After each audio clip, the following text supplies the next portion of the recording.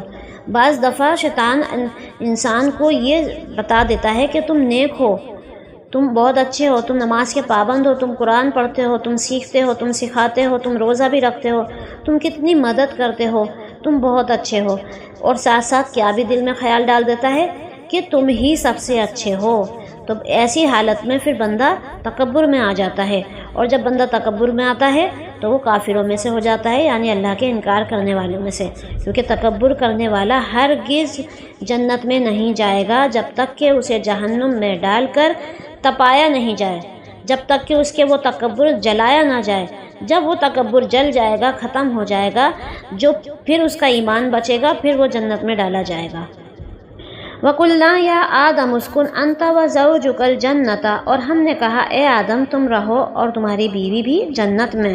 اب آدم علیہ السلام نے شیطان کو باہر کر کے حضرت آدم علیہ السلام کو اور ان کی بیوی کو حکم دیا اللہ تعالیٰ نے کہ اب تم دونوں آرام سے سکون سے جنت میں رہو۔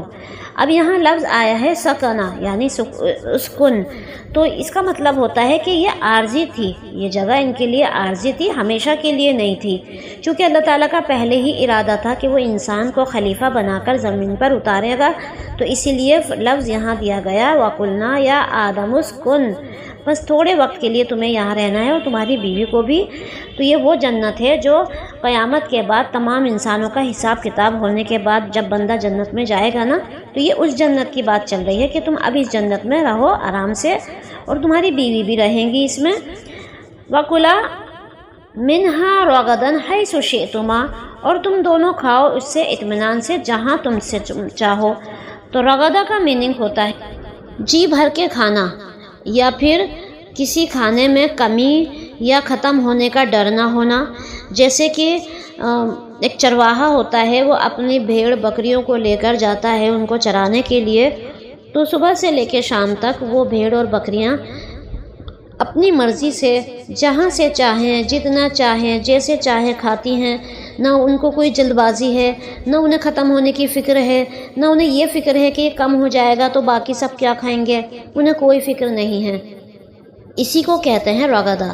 تو اللہ تعالیٰ بھی آدم علیہ السلام اور حوا علیہ السلام سے فرماتے ہیں کہ تم جنت میں سکون سے رہو، آرام سے رہو، اور اس جنت کا پورا لطف اٹھاؤ۔ تم یہاں رہو، یہاں سے جتنا چاہے جیسا چاہے خوب آرام سے کھاؤ، کسی بھی پھل کا درخت کا پھل تم آرام سے کھا سکتے ہو، اور کسی بھی طرح کھا سکتے ہو، اور کتنا بھی کھا سکتے ہو۔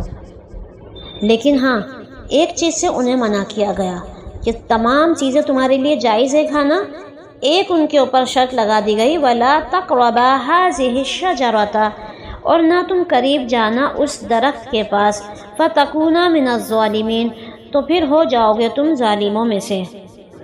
تو اتنے سارے انعامات ملنے کے بعد کہ جنت مل گئی، عزت اور تعظیم مل گئی، تمام فرشتوں نے سجدہ کیا، اب آدم علیہ السلام جنت میں ہیں، اور یہ بھی حکم دے دیا کہ تم آرام سے کھاؤ پیو، یعنی ایک کے بعد ایک انعامات ہوتے چلے جا رہے ہیں۔ لیکن ہاں، ایک چیز سے ان کو روکا گیا، یعنی کسی خاص درخت سے۔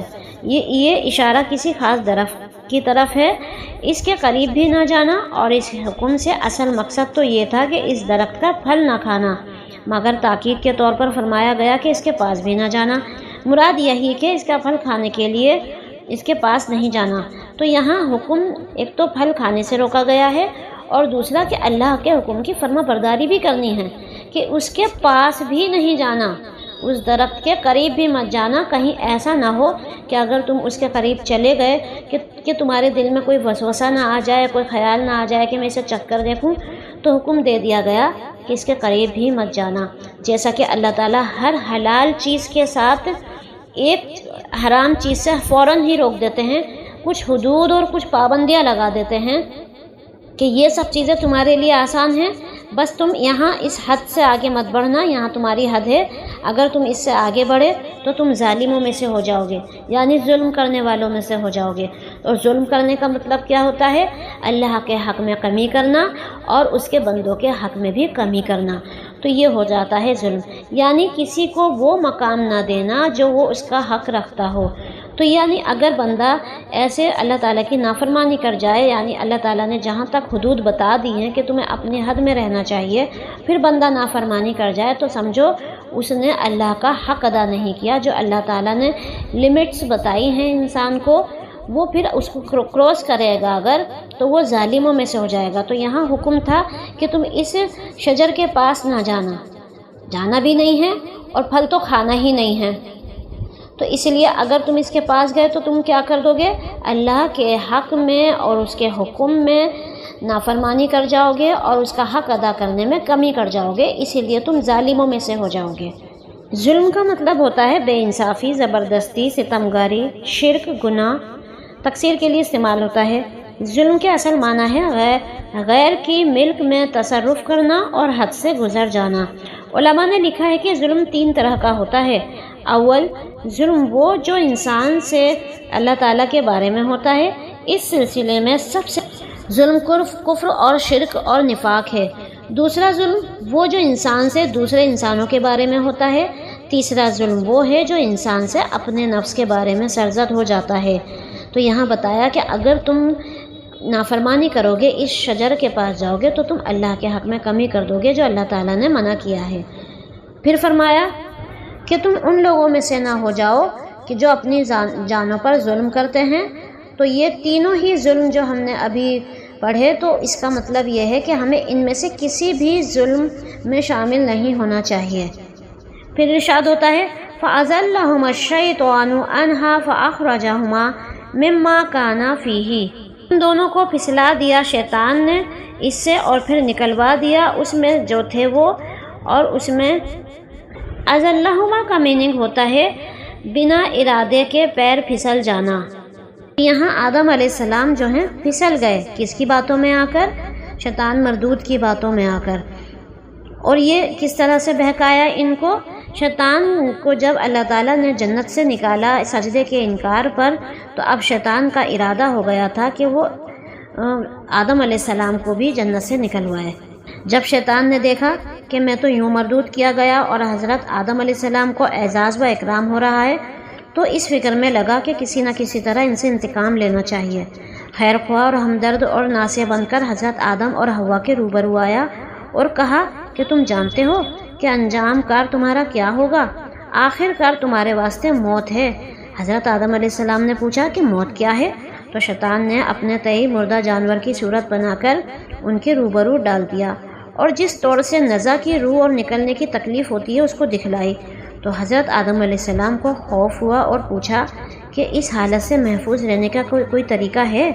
شیطان نے کہا میں تم کو ایک درخت کا پتا بتاتا ہوں جس کا پھل کھانے سے ہرگز تمہیں موت نہیں آئے گی اور تمہاری بادشاہی کبھی ختم نہیں ہوگی۔ تو انہوں نے کہا کہ وہ درخت کون سا ہے؟ تو شیطان نے اسی درخت کو بتایا جس سے اللہ تعالیٰ نے اس کو منع کیا تھا۔ تو انہوں نے کہا کہ اللہ تعالیٰ نے ہم کو اس درخت کے قریب جانے سے منع کیا ہے۔ تو شیطان نے جواب دیا کہ تمہارے رب نے تم کو اس واسطے اس درخت سے منع نہیں کیا کہ اس کے پھل کھانے سے تمہیں کوئی نقصان ہوگا، بلکہ اس لیے منع کیا ہے کہ اگر تم نے اس کا پھل کھا لیا تو تم فرشتوں کی طرح ہو جاؤ گے کہ وہ بالکل خدا کی یاد سے غافل ہی نہیں ہوتے اور کھانے پینے کی فکر ہی نہیں رکھتے۔ اگر تم کو یہ حالت حاصل ہو جائے گی تو زمین کی خلافت تم سے انجام نہ ہو سکے گی۔ یعنی کس طرح سے بہکایا شیطان نے کہ اگر تم یہ پھل کھا لو گے تو تم فرشتوں کی طرح ہو جاؤ گے، ہر وقت عبادت میں لگے رہو گے۔ تو تم جب ہر وقت عبادت میں لگے رہو گے تو تم زمین کی خلافت کیسے کرو گے، کیونکہ تمہیں تو دنیا میں کام بھی دیکھنے ہیں۔ اب یہ بات حضرت آدم علیہ السلام کے خیال میں بیٹھ گئی کہ ہاں یہ بات بالکل ٹھیک ہے، اور پھر کیا ہوا، انہوں نے اس پھل کو کھا لیا جس سے اللہ تعالیٰ نے منع کیا تھا۔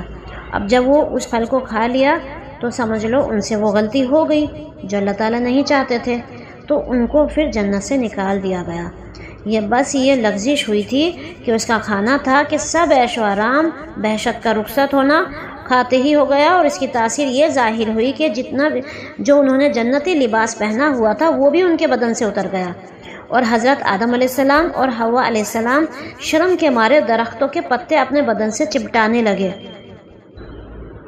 کیونکہ جب بندہ شیطان کے باتوں میں آ جاتا ہے نا تو سب سے پہلے اس کے بدن کے کپڑے ہی اترتے ہیں۔ آج بھی اگر ہم غور کریں کہ جو انسان پہلے دین میں تھا، حالات تھوڑے تنگ تھے، غریبی کا ماحول تھا، تو بندہ کیا کرتا ہے، اللہ ہی اللہ کرتا ہے، اللہ کو یاد کرتا رہتا ہے، اور لباس بھی اتنے زیادہ نہیں ہوتے ہیں، نہ اتنے قیمتی ہوتے ہیں، تو وہ اس کو پورا اپنے آپ کو ڈھک کر چلتا ہے۔ جیسے ہی حالات اچھے ہوتے ہیں، نعمتیں ملنی شروع ہو جاتی ہیں، تو پھر کیا ہوتا ہے، بندے کے دل میں خیال آتا ہے اب تو میرا لباس اچھا ہو گیا، اب میں اس کو چھپانے کے لیے تھوڑی نہ پہنوں گی، تو وہ برقع اتار دیتے ہیں اپنا، پھر دھیرے دھیرے وہ سر پہ دوپٹہ رکھتے ہیں، پھر سر پہ دوپٹہ رکھ کر انہیں لگتا ہے کہ ہماری خوبصورتی میں تھوڑی کمی لگ رہی ہے، پھر وہ سر سے دوپٹہ بھی سرکنے لگتا ہے، گلے میں آ جاتا ہے، گلے میں آنے کے بعد پھر وہ گلے میں بھی بوجھ یا بھاری ہو جاتا ہے۔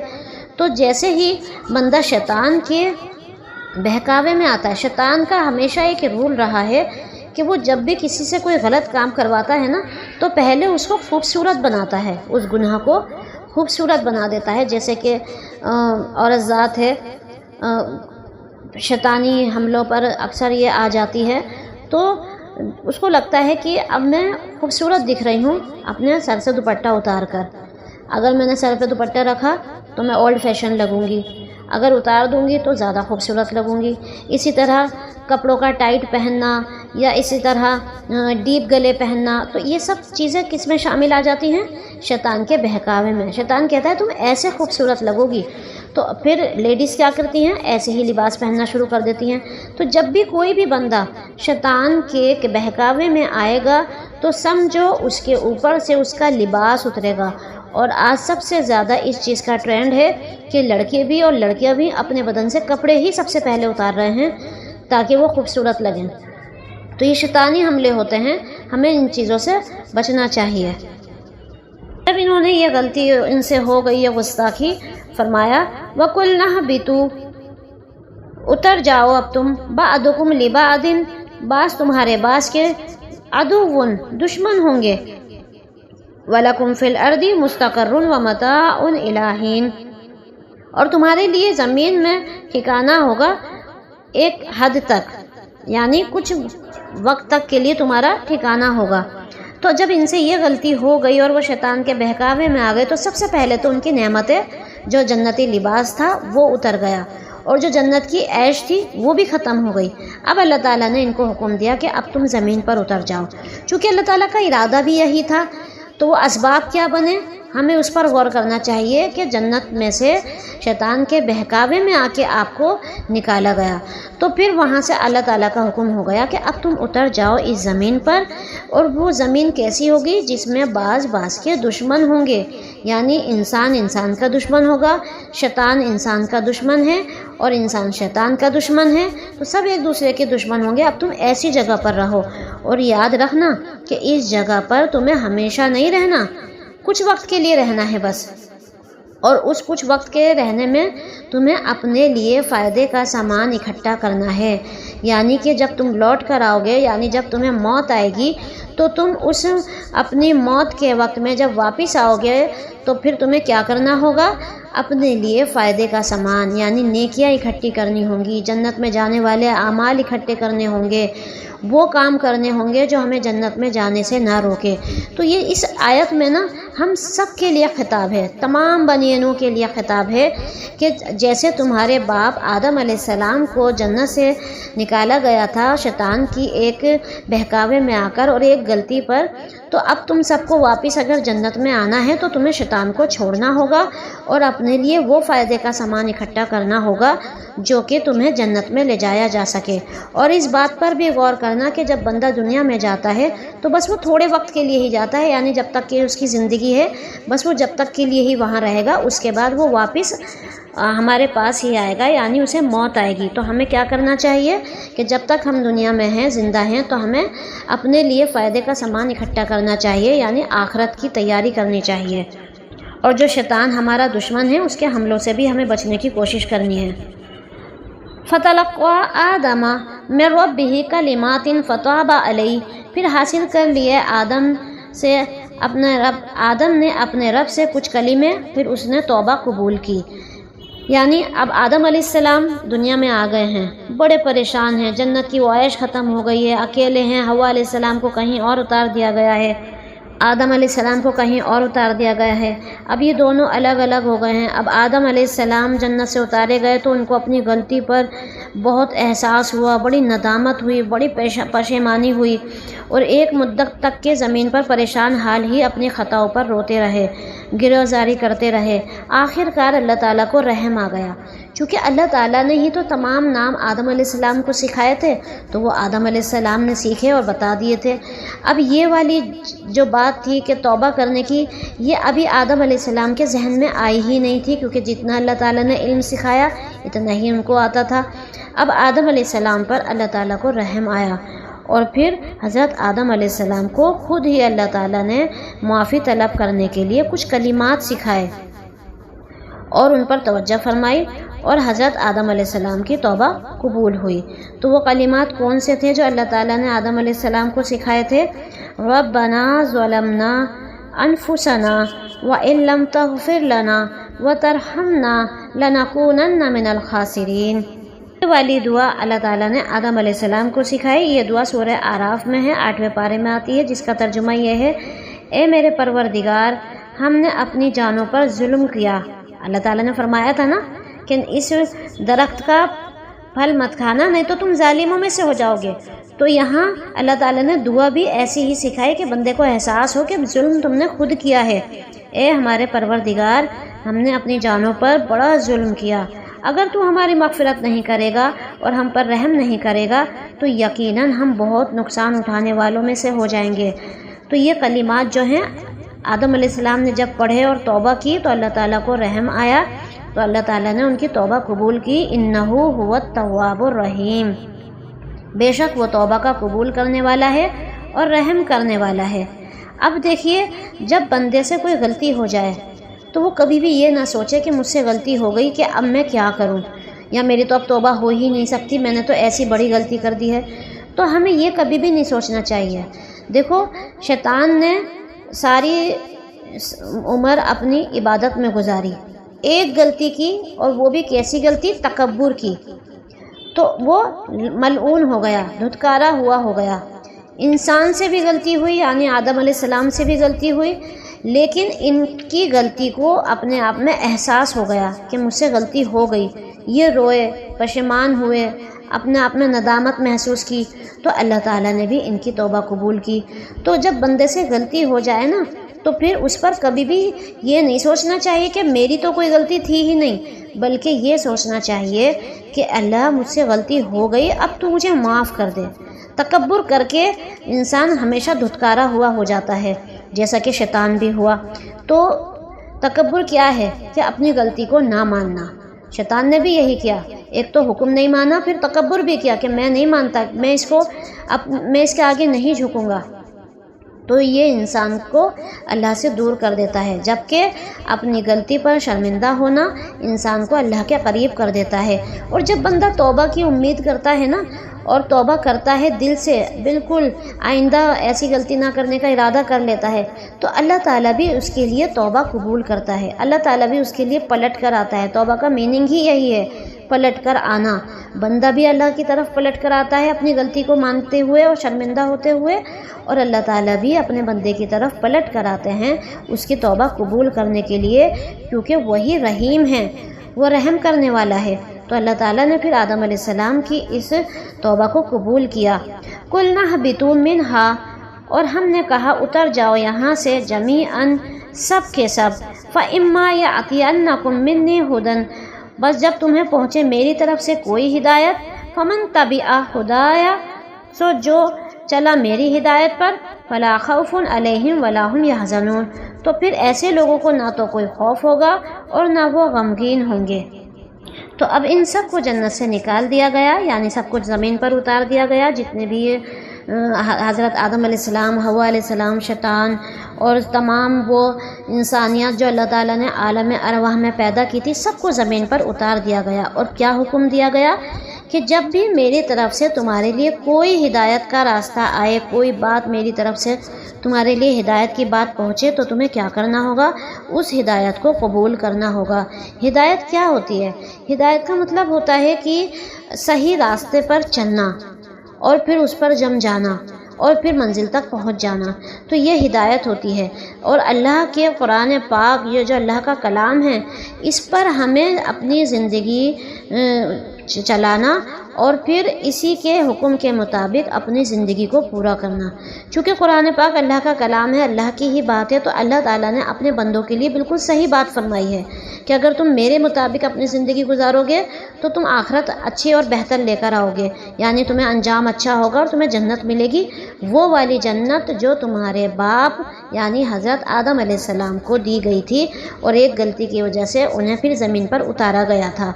تو اسی لیے فرمایا کہ جب بھی تمہارے پاس میری طرف سے کوئی ہدایت آئے، اب ہدایت کی باتیں لے کر کون آتے ہیں؟ رسول. تو جب بھی تمہارے پاس کوئی بھی رسول آئیں یا کوئی نبی آئیں اور میرا پیغام لے کر آئیں اور تمہیں دین کی بات بتائیں، تو تمہیں اسے فوراً قبول کرنی ہوگی. تو ہمیں کیا چاہیے کہ ہم اپنے رسول صلی اللہ علیہ وسلم کی ساری بتائی ہوئی تعلیم پر کیا کریں؟ عمل کریں، سنتوں پر عمل کریں، تمام احکام کو سمجھیں اور اس پر عمل کرنے کی کوشش کریں. تو پھر ہم کیا ہوں گے؟ ہدایت پر ہوں گے. جب بندہ ہدایت پر ہوتا ہے نا، فلا خوف، تو پھر اسے کوئی خوف نہیں رہتا. خوف کیا چیز ہوتی ہے؟ آنے والے وقت کا، یعنی آخرت کا. خوف ہمیشہ فیوچر کے لیے ہوتا ہے، تو پھر ایسے بندے کو فیوچر کا کوئی خوف نہیں ہوگا، یعنی اسے یہ ڈر نہیں رہے گا کہ میرا آخرت میں کیا ہوگا، کیونکہ اس نے اپنی زندگی ہدایت کی راستے پر لگا دی ہے، سنتوں پر عمل کر رہے ہیں، اللہ کے احکام کو مان رہے ہیں. تو پھر اسے یہ ڈر نہیں رہتا کہ میں جب مر جاؤں تو پھر میرا کیا ہوگا، یا میرے جانے کے بعد میرے بعد والے مجھے ثواب پہنچائیں گے یا نہیں پہنچائیں گے. تو ایسا خوف پھر اس بندے کے دل میں نہیں رہتا. وَلَا هُمْ يَحْزَنُونَ، اور پھر ایسا بندہ غمگین بھی نہیں ہوگا. غم ہوتا ہے ہمیشہ پچھلی زندگی کا جو ہم پیچھے گزار کر آئے ہیں، تو پھر اسے یہ بھی غم نہیں ہوگا کہ میں نے اپنے جو اہل و عیال کو جو کچھ بھی سکھایا ہے تو وہ مجھے اب نقصان دے رہا ہے. کیونکہ جو ہم اپنی اولادوں کو تربیت دیتے ہیں نا، وہی ہمارے لیے ذریعہ ہلاکت یا ذریعہ نجات بنتا ہے. تو ہمیں چاہیے کہ ہم اپنی اولادوں کو اچھی اور بہترین تربیت دیں، تاکہ ہمیں کل قیامت کے دن اس بات کا غم نہ اٹھانا پڑے کہ ہماری اولادوں نے ہمارے پیچھے کیا کیا، کیونکہ یہی ہمارے لیے ثواب کا ذریعہ ہے. اور ثواب دونوں طرح کا ہوتا ہے، اچھی بات کا بھی ثواب ملتا ہے اور بری بات کا بھی ثواب. ثواب کا مطلب ہی بدلہ ہوتا ہے، تو بدلہ ہمیشہ اچھا بات کا بھی ملے گا اور بری بات کا بھی ملے گا. چونکہ قرآن پاک میں سب سے پہلے جو اللہ تعالیٰ نے تعارف دیا ہے سورہ فاتحہ میں کیا دیا ہے؟ مالک یوم الدین، وہ مالک ہے اس بدلے کے دن کا. یعنی قیامت کی سب سے پہلے جب قرآن پاک میں بات آتی ہے تو اس کا میننگ صرف اتنا ہی بتا دیا کہ جیسا تم کرو گے ویسا بدلہ تمہیں مل جائے گا. تو یہاں فرمایا کہ جب بھی میری طرف سے تمہارے پاس کوئی بھی ہدایت آئے تو تم کیا کرنا؟ اسے قبول کر لینا. اگر تم نے ایسا کیا تو تم نہ تو خوف میں ہوں گے اور نہ غمگین ہوں گے. والذین کفروا، لیکن جن لوگوں نے کفر کیا، وکذبوا، اور جھٹلایا، یعنی ہدایت کی بات ان کے سامنے آ گئی، دین اسلام ان کے سامنے موجود ہے، رسولوں نے آ کے بتا دیا ہے. اب دیکھو آج کے ٹائم میں تو رسول نہیں ہیں، رسول اب آئیں گے بھی نہیں، تو لیکن اب یہ بات کیسے ہم تک پہنچے گی؟ اب ہمیں عالم بتائیں گے، قرآن ہم کھولیں گے، ان کی کتابوں کو پڑھیں گے۔ آج کے دور میں قرآن کا سیکھنا سمجھنا بہت آسان ہے، بہت ساری کتابیں موجود ہیں ہم تک، لیکن جب یہ ساری باتیں سننے اور پڑھنے کے بعد بھی بندہ جھٹلاتا رہے، مانے ہی نہیں دین کو، اللہ کا کام ہی نہ کرے، وَكَذَّبُوا بِآيَاتِنَا، وہ جھٹلائے ہماری آیات کو، اولئک اصحاب النار، تو یہی لوگ تو ہیں جو آگ کے ساتھی ہیں۔ یعنی ان کا ساتھی کون ہوگا؟ ان لوگوں کا آگ ہوگی، ان کی ساتھی، ان کی دوست آگ ہوگی، یہ آگ کے ساتھ رہیں گے۔ ہم فیہا خالدون، اور وہ اس میں ہمیشہ رہیں گے، اس سے کبھی نکالے نہیں جائیں گے۔ کیوں؟ کیونکہ ان لوگوں نے اللہ کی آیات کو جھٹلایا اور اسے ماننے سے انکار کر دیا۔ تو ہمیں اس پورے سبق سے یہ نصیحت ملتی ہے کہ ہمیں اپنی نعمتوں پر شکر ادا کرنا چاہیے، اور شیطان کے جھوٹے وعدے اور جھوٹی ان کی باتیں اور جھوٹے اس کے اچھا دکھانا، گناہ کو خوبصورت کر کے دکھانا، اس کو ہمیں سمجھنا چاہیے۔ مومن بندہ ہمیشہ شیطان کی چال سمجھ جاتا ہے، جبکہ کافر نہیں سمجھ پاتا، اور ہمیں شیطان کی ان ساری باتوں کو فالو نہیں کرنا چاہیے، نہیں تو پھر انسان سب سے پہلے شیطان کی باتوں میں آ کر کیا کرتا ہے، اپنے کپڑے کم کر دیتا ہے بدن سے، اور پھر اس کی وہ ساری عیش عشرت، وہ نعمتیں سب چھننا شروع ہو جاتی ہیں جو اللہ تعالیٰ نے اس کو اللہ کی فرما برداری کے وقت دی تھی۔ تو ہمیں دعا کرنی چاہیے اللہ تعالیٰ سے کہ حق تعالیٰ نے ہم پر جو انعامات و احسانات فرمائے ہیں، ان پر ہم کو شکر گزاری کی توفیق عطا فرمائے، اور ہم سے جو خطائیں اور تقصیرات سرزد ہو چکی ہیں، ان پر ہمیں سچی توبہ کی توفیق و مرحمت فرمائے، اور ہماری توبہ کو اپنی رحمت سے قبول فرمائے۔ یا اللہ ہم کو اپنے جملہ احکام کی پیروی فرما اور فرما برداری نصیب فرما، اور ہر طرح کی کجی اور گمراہی اور نافرمانی سے ہماری حفاظت فرما۔ وآخر دعوانا ان الحمد للہ رب العالمین۔ السلام علیکم ورحمۃ اللہ وبرکاتہ۔